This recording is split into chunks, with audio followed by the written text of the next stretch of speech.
ఓం శ్రీ గురుభ్యో నమ. ఓం శ్రీ మాత్రే నమ. రవి కుజుల యొక్క కలయిక. ధనస్సు రాశిలో రవి కుజుల యొక్క కలయిక ఏ విధంగా ఉండబోతుంది? డిసెంబర్ 16వ తారీఖు నుంచి జనవరి 14వ తారీఖు వరకు కూడా ఈ రవి కుజులు గురుక్షేత్రమైన ధనస్సు రాశిలో కంజంక్షన్ అయ్యారు. రవి సహజంగా ఉద్యోగకారకుడు, ఆరోగ్యాన్ని ఇచ్చేవాడు. అలానే ప్రతిదీ కూడా ఏదైతే ఆరోగ్యమే కాకుండా ఉద్యోగం అంటే ధనం మూలం మిదం జగత్ అంటారు. ధనం సంపాదించాలంటే ఉద్యోగం అనేది అవసరం. రవి ఏదైతే ఉద్యోగకారకుడు, దాని యొక్క కారకత్వాలు లోపలికి వెళితే ఏదైతే రవి ఆరోగ్యాన్ని ప్రసాదించే గ్రహం అంటాం.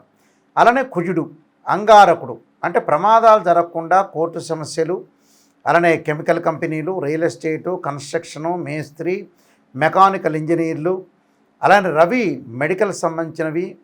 అలానే రవి కుజుల యొక్క కలయిక ఏదైతే ధనస్సు క్షేత్రంలో ఉందో కోర్టు వ్యవహారాలు, రక్షణ శాఖ, పోలీస్ డిపార్ట్మెంటు, మెడికలు, ఇన్సూరెన్సులు, అడ్వకేట్సు, ఇవన్నీ కూడా కారకత్వాలు కలిగిన గ్రహాలు ఏమిటంటే రవి కుజుడు. ఈ రవి కుజులు మరి మంచి క్షేత్రమైన గురుక్షేత్రమైన ధనస్సులో కంజంక్షన్ కావటం, అంటే ధనస్సులో కలయిక కలవటం.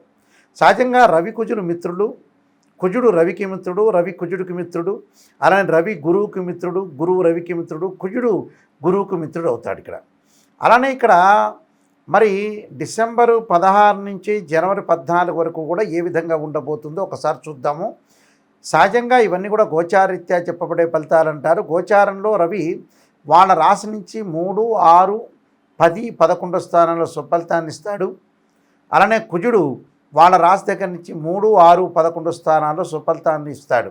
కాబట్టి ఇక్కడ ప్రతి పని కూడా మనం లైఫ్లో ముందుకు వెళ్ళాలన్నా, కోర్టు సమస్యలు కానీ, అన్నదమ్ముల మధ్యలో సఖ్యత కానీ, పిత్రార్జితం బాగా కలిసి రావాలన్నా, రియల్ ఎస్టేట్ కానీ, కన్స్ట్రక్షన్ కానీ, రైతులకు కానీ, కెమికల్ కంపెనీస్ కానీ, మెకానికల్ ఇంజనీరింగ్ కానీ, ఆరోగ్యపరంగా కానీ, రక్షణ శాఖ కానీ, అడ్వకేట్స్ కానీ, జడ్జెస్ కానీ, వీళ్ళందరికీ కూడా కలిసి రావాలంటే, అలానే ఇన్సూరెన్స్ కంపెనీల వాళ్ళకి కానీ, ఇవన్నీ కూడా కలిసి రావాలంటే ఖచ్చితంగా రవి కుజుల యొక్క అనుగ్రహం అనేది ఉండాలి ఖచ్చితంగా. మరి రవి కుజుల యొక్క అనుగ్రహం అనేది ద్వాదశ రాశుల మీద ఏ విధంగా ఉందో ఒకసారి మనం పరిశీలన చేద్దాం. మేషరాశి వాళ్ళకి ఈ నవమ స్థానంలో భాగ్యస్థానం రవి కుజుల యొక్క కలయిక. అంటే రాస్యాధిపతి అలానే పంచమాధిపతి అయిన రవి, ఈ రవి కుజుల యొక్క కలయిక భాగ్యస్థానంలో ధనస్సు రాశిలో ఉన్నాడు. ఇక్కడ రాస్యాధిపతి అయ్యాడు. అలానే అష్టమాధిపతి అయిన కుజుడు భాగ్యంలో ఉండటం, పంచమాధిపతి రవి కూడా భాగ్యంలో ఉండటం వల్ల ఎలాంటి ఫలితాలు జరగబోతున్నాయి? మేషరాశి వాళ్ళకి ఉద్యోగపరంగా చిన్న చిన్న ఇబ్బందులు కలిగే అవకాశం ఒకటి ఉంటుంది. అంటే ఉద్యోగ సమస్యలు రాకుండా కాపాడుకోవటం ఒకటి. నిరుద్యోగులకి కూడా వాళ్ళకు ఆశించినంత ఉద్యోగం రాకుండా ఏదో రకమైన ఉద్యోగం అనేది వచ్చే అవకాశం ఒకటి ఉంటుంది. అంటే వృత్తి, ఉద్యోగ, వ్యాపార రంగాల్లో వీళ్ళకి మధ్య రకమైన ఫలితాలే ఉంటాయి కానీ మరింత ఎక్కువ ఫలితాలు ఉండే అవకాశం అనేది లేదు ఇక్కడ. కానీ గతం కంటే కొంత మెరుగైన ఫలితాలు వచ్చే అవకాశాలు ఎక్కువగా ఉంటాయి. అంటే వృత్తి, ఉద్యోగ, వ్యాపార రంగాల్లో కొద్దిగా గతం కంటే కూడా మెరుగైన ఫలితాలు వచ్చే అవకాశం ఉంటుంది కాబట్టి కొంత బెటర్ అని చెప్పుకోవచ్చు. అలానే కుజుడు విషయానికి మనం రవి కుజుల యొక్క కలయిక ఉన్న విషయానికి ముందుగా వెళితే రియల్ ఎస్టేట్ కానీ, కన్స్ట్రక్షన్స్ కానీ, అలానే కెమికల్ కంపెనీ కానీ, మెకానికల్ ఇంజనీర్స్ కానీ, అడ్వకేట్స్ కానీ, పోలీస్ డిపార్ట్మెంట్ వాళ్ళకి కానీ, నేవీ వాళ్ళకి కానీ, రక్షణ శాఖ వాళ్ళందరికీ కూడా అనుకూలంగా ఉంటుంది. అంటే ఇళ్ళు, భూములు కొనుగోలు చేయటం రైతులకు అనుకూలమైన కాలం అని చెప్పుకోవచ్చు. అలానే వాళ్ళకి ఫైనాన్షియల్ పరంగా కొంత డెవలప్మెంట్ చెందే అవకాశాలు బాగా ఎక్కువ ఉంటాయి. కాబట్టి ఆర్థిక పరంగా మటుకు అనుకూలమైన ఫలితాలు జరిగే అవకాశాలు బాగా ఎక్కువగా ఉంటాయి. కాబట్టి ఫైనాన్షియల్ పరంగా, ఆర్థిక పరంగా వాళ్ళు ఏదైతే చేస్తారో ఆ వృత్తిలో అనుకూలంగా ఉండే అవకాశాలు ఉంటాయి. అయితే ఉద్యోగపరంగా వచ్చేటప్పుడు కొన్ని చిన్న సమస్యలు వస్తుంటాయి. ఆ సమస్యలు రాకుండా చూసుకోవాలి. ఆరోగ్యపరంగా కూడా గతం కంటే కూడా ఇప్పుడు మెరుగైన ఫలితాలు వచ్చే అవకాశం ఒకటి ఉంటుంది. కానీ వాహన ప్రమాదాలు జరగకుండా చూసుకోవటం మంచిది. అంటే వాహనాల మీద వెళ్ళేటప్పుడు కానీ, కోర్టు సమస్యలు కానీ, అలానే ఎవరితో అయినా ఎలిగేషన్స్ కానీ, మధ్యవర్తిత్వం కానీ వహించకూడదు. అంటే అన్నదమ్ముల మధ్యలో కానీ, భార్యాభర్తల మధ్యలో కానీ మధ్యవర్తిత్వం అనేది మంచిది కాదు. అంటే కుజుడు ధరణీగర్భ సంభూతుడు అంటాడు, భూమి కారకుడు అవుతాడు. అంటే భూ వివాదాలు అనేది రాకుండా చూసుకోవాలి. అలానే మనం ఇల్లు కొనుగోలు చేయటం, ఇల్లు కొనుగోలు చేసేటప్పుడు కూడా ఆ బిల్డర్స్ తోటి ఓనర్స్ తోటి చాలా జాగ్రత్తగా ఉండాలి. అలానే ఎవరైతే వాళ్ళు ఎలా రెంట్కుంటారో ఆ రెంట్ వాళ్ళతో కూడా తగాదా కాకుండా మంచి వాళ్ళని రెంట్కి ఇవ్వాలి. అలానే మంచి ఓనర్స్ దగ్గర కూడా వీళ్ళు రెంట్కు ఉండాలి. కెమికల్ కంపెనీస్ కానీ ల్యాబొరేటరీస్ వాళ్ళతోటి కూడా వివాదాలు ఆర్గ్యుమెంట్స్ రాకుండా చూసుకోవాలి. అంటే ఇవన్నీ కూడా కొంత జాగ్రత్తలు చూసుకోవాలి. జాగ్రత్తలు చూసుకుంటేనే మనకు మంచి జరిగే అవకాశాలు ఎక్కువగా ఉంటాయి. కాబట్టి నేను కొన్ని పరిహారాలు చెప్పబోతున్నా. ఆ పరిహారాలు చేయండి, మీకు మంచి జరిగే అవకాశాలు ఖచ్చితంగా ఉంటాయి. చాలామంది కూడా ఉద్యోగపరంగా కొన్ని ఇబ్బందులు కలుగుతూ ఉంటాయి. ఎలాంటి ఇబ్బందులు కలుగుతూ ఉంటాయంటే, సహజంగా 1 సంవత్సరం పాటు ఉద్యోగం చేసి ఇంకో సంవత్సరం ఉద్యోగం లేకపోవటం, ఆ సంవత్సరం అంతా కూడా డబ్బులు ఖర్చు కావటం జరుగుతుంటుంది. అంటే ఎగ్జాంపుల్, ఒక మనిషి ఒక 6 నెలల పాటు ఏదో ఒక కార్పొరేట్ కంపెనీలో కానీ, ఒక కాలేజీలో కానీ, బ్యాంకులో కానీ, సాఫ్ట్వేర్ కంపెనీలో కానీ ఎక్కడ చేసినా కూడా ఒక 6 నెలలు చేసిన తర్వాత ఇంకొక 6 నెలల పాటు ఉద్యోగం అనేది లేకపోవటం, సస్పెండ్ కావటం, లేకపోతే వాళ్ళకి యాజమాన్యానికి ఇష్టం లేకపోవటం, యాజమాన్యానికి ఇష్టం లేకపోయినా వీళ్ళకి ఉండలేకపోవటం రకరకాలుగా జరుగుతుంటుంది.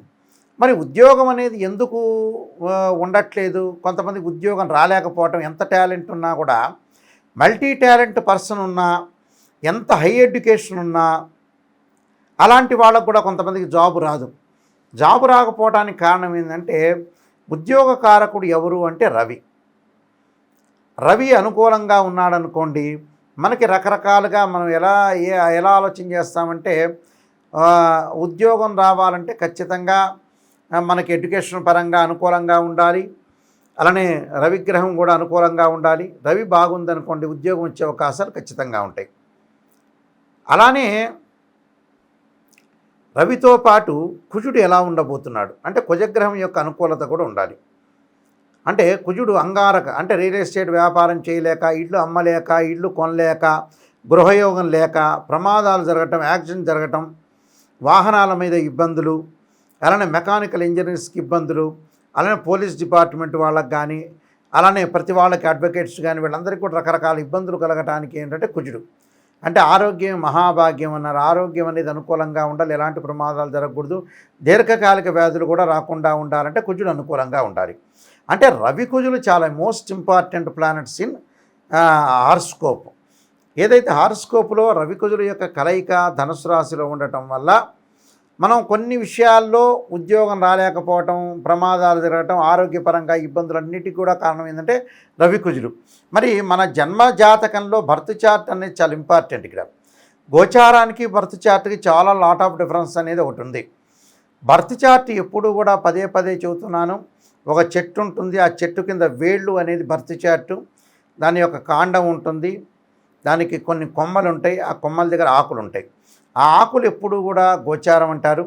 ఆ ఆకులు వింటర్ సీజన్లో రావటం, ఆ రెయిన్ సీజన్లో రావటం, వింటర్ సీజన్లో ఉండటం, సమ్మర్ సీజన్లో కింద పడిపోయే అవకాశం అనేది ఒకటి ఉంటుంది.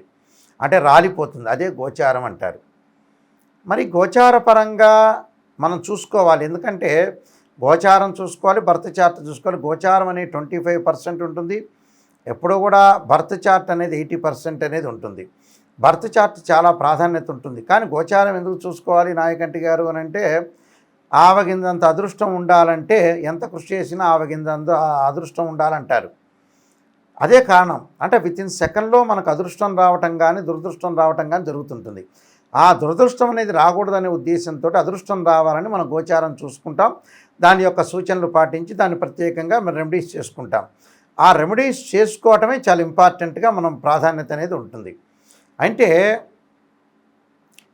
ఇక్కడ రవి కుజుల యొక్క రెమెడీస్ కొన్ని చేసుకోవాలి. రవి బాగలేదనుకోండి జాతకంలో, ఖచ్చితంగా జిల్లేడు సమితులతో హోమము, సౌరపాస్పదాస రుద్రాభిషేకము, ఆదిత్యాయుధే సహస్రమూర్తాయ ధీమే తన్నో సూర్య ప్రచోదయాత్ అనే మంత్రాన్ని, ఆదిత్యాయుధే సహస్రకిరణాయ ధీమే తన్నో సూర్య ప్రచోదయాత్ అనే మంత్రాన్ని, సూర్యగాయత్రి మంత్రాన్ని, సూర్య నమస్కారాలు, సూర్య అష్టకాన్ని చదువుకోవాలి. ఇది ఉద్యోగపరంగా ఇబ్బందులు కలిగిస్తున్న వాళ్ళు అందరూ కూడా సూర్యుడి యొక్క ఆరాధన చేయాలి. అలానే అంగారకుడి యొక్క ఆరాధన, ఇల్లు కొనలేకపోవటం, ప్రమాదాలు, యాక్సిడెంట్, ఇవన్నీ కూడా నేను చెప్పాను కదా. అంగారకుడు బాగలేదనుకోండి, అంగారకాయుధే శక్తిస్తాయ ధీమే తన్నో భౌమ ప్రచోదయాత్, తత్పురుషాయుధే మహాసేనాయ ధీమే తన్నో షణ్ముఖ ప్రచోదయాత్ అనే మంత్రాన్ని, అలానే ధరణీగర్భ సంభూతం విద్యుత్కాంతి సమప్రభం కుమారశక్తిస్తంచ మంగళం ప్రణమామ్యం అనే మంత్రాన్ని, అలానే అంగారక పాశుపత రుద్రాభిషేకాన్ని, అంగారక పాశుపత హోమము, కందులు, గోధుమలు, ఎర్రని వస్త్రము, అలానే ఎర్రని పూలు దానం చేయాలి.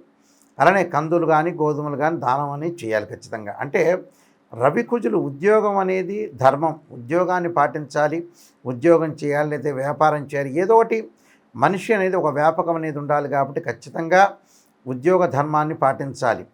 కాబట్టి ఇక్కడ రవికుజుల యొక్క దోషం అనేది జన్మ జాతకంలో ఉన్న గోచారంలో ఉన్న దాని యొక్క రెమెడీ చేసుకొని ముందుకు వెళ్ళాలి. రెమెడీ చేసుకొని వెళ్తే మనకు మంచి జరిగే అవకాశాలు ఖచ్చితంగా ఉంటాయి. అలానే దీని విషయంలో ముందుకు వెళితే బర్త్ చార్ట్ చాలా ఇంపార్టెంట్ అని నేను చెబుతున్నాను. కొన్ని లగ్నాలకి కొన్ని గ్రహాలు అనేవి అనుకూలంగా ఉంటాయి, కొన్ని లగ్నాలకు కొన్ని గ్రహాలు అనేవి అనుకూలంగా ఉండవు, కొన్ని దశలు కలిసి వచ్చే అవకాశం ఉంటుంది, కొన్ని దశలు అనేవి కలిసి రావు. అలానే నేను చాలా పుస్తకాలు రాశాను. కాలసర్పయోగము, కాలసర్పయోగ చంద్రిక, రాహుకేతువులు, ఛాయాగ్రహాలు, అలానే జాతక చంద్రిక, వివాహ మార్తాండము, స్వప్నశాస్త్రము, సర్వదేవత గోత్ర పరులు పార్ట్ 1 పార్ట్ 2, స్వప్నశాస్త్ర దీపిక, అలానే బృహత్ పరిహార సింధు, నవగ్రహాలకి స్తోత్ర పారాయణాలు, అలానే నవగ్రహ దోషములు పోవటానికి చక్కగా కొన్ని పారాయణ స్తోత్ర పారాయణాలకు సంబంధించిన పుస్తకాలు రాశాను.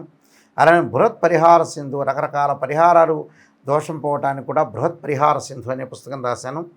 ఇవన్నీ కూడా రాజమండ్రి మోహన్ పబ్లికేషన్ దగ్గర దొరుకుతాయి. ఈ పబ్లికేషన్ దగ్గరే కాకుండా మా దగ్గర కూడా ఈ పుస్తకాలన్నీ కూడా లభ్యమవుతాయి.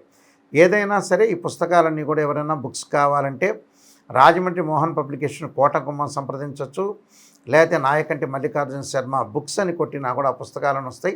మేము కూడా దాన్ని మీకు పోస్ట్లో పంపిస్తాము ఖచ్చితంగా. అయితే www.nayakanti.in, www.nayakanti.com చూడండి. ప్రతిదానికి కూడా సమస్యకు పరిష్కారం ఉంటుంది. మీరు ప్రశాంతంగా ఉండండి.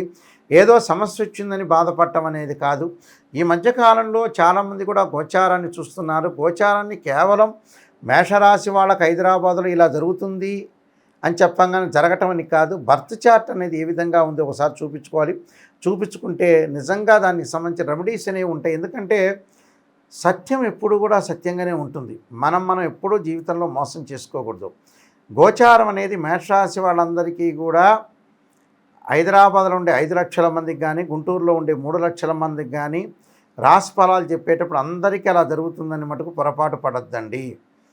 ఎందుకంటే కొంత సూచనలు ఆవగిందంత అదృష్టం ఉండాలని నేను ఇందాక చెప్పాను కదా. కానీ బర్త్ చార్ట్ చాలా ఇంపార్టెంట్. బర్త్ చార్ట్ను చూడండి, బర్త్ చార్ట్ చూపించుకోండి.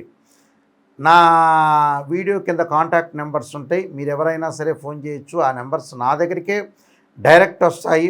మీరేం అసిస్టెంట్లు సెక్రటరీ దగ్గరికి వెళ్ళదు. ఆ నెంబరు నా దగ్గరికే డైరెక్ట్ ఉంటుంది. గురువుగారితో నాతోనే స్వయంగా మీరు మాట్లాడచ్చు. మాట్లాడితే అన్ని విషయాలు చెప్తాను.